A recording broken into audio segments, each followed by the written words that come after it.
Hey everyone, welcome to today's edition of One Single Story, where each weekday we offer a brief lesson from a section of today's reading, and then we examine a single relevant question that passage points us to. Today I'm joined by Wilkin, and we're looking at a passage from Psalm 37, verses 12 through 26.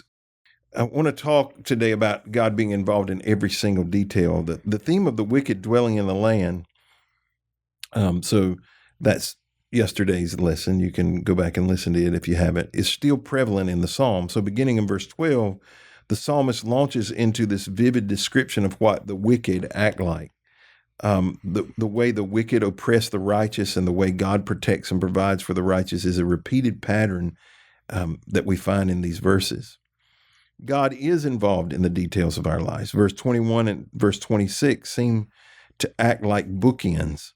Both of them mention that godly people are generous and give loans. Now, these loans didn't charge interest. The Old Testament forbade lending loans with interest as a way of investing money.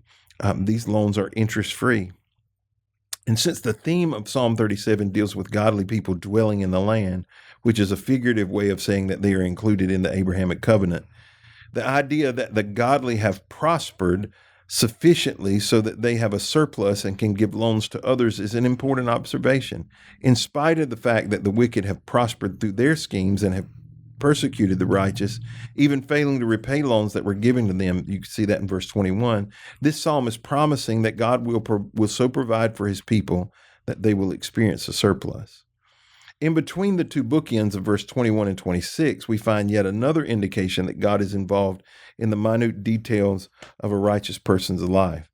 The Lord directs the steps of the godly. He delights in every detail of their lives. Though they stumble, they will never fall, for the Lord holds them by the hand.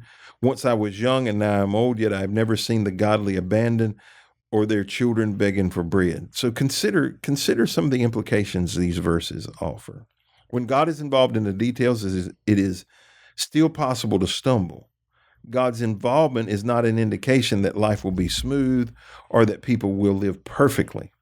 When God is involved in the details, a stumble is never permanent. That's verse 24. The incredible thing about a believer stumbling is that God is solely responsible to keep the believer going. God holds that stumbling person up by the hand. When God is involved in the details, his faithfulness lasts for a lifetime, verse 25. David described God's lifetime involvement with the words, once I was young and now I'm old. And when God is involved in the details, his blessings flow to multiple generations. David mentions that even the children of righteous people will not need to beg for bread. Why is it, Dylan, that we usually assume that if God is involved in the details of our life, everything's going to go perfectly and smooth? Growing up for me, just in Sunday school when that was a thing, or kids church, I guess you'd call it.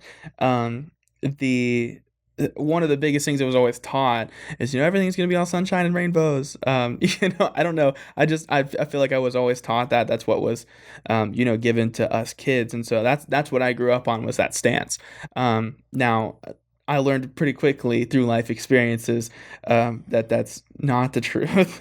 That not everything will be sunshine and rainbows. There's definitely going to be storms, but I think that for me personally, I don't know in other people, but I took the approach for me.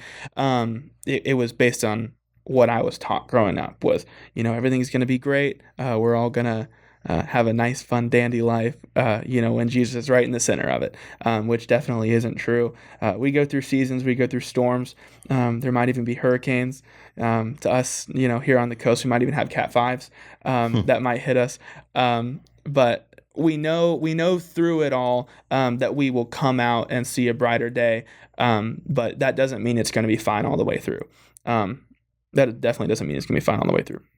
This context about stumbling and falling, Mm-hmm. do you think he's talking about a reference to sin, or do you think it's something else? Yeah, so I've always used those words referring to sin, Mm-hmm. and we talked about it, I think, in the first day that I was referring to here, that stumbling, falling, slipping, etc. I've always believed that it's been referring to sin.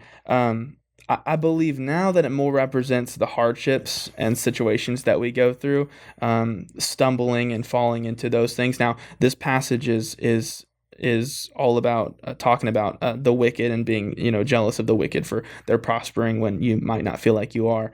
But I think in a lot of if you a lot of implications would be hardships and things that you go through, storms, challenges, things like those, life not being sunshine and rainbows. I would say that most often when I use the word stumble or fall, I'm referencing sin. I Mm-hmm. think that's probably my natural inclination. Yeah. Um, the because sometimes I guess I don't think about storms and those kind of challenges as stumbling and falling, mainly because um, sometimes that's not our own choice, right? Mm-hmm. And I grew up in an environment not much different than yours. Mm-hmm. Um, I grew up in ministry. We both grew up in a Pentecostal style church, belief systems that would be fairly similar, Mm-hmm. not exactly the same. Um, and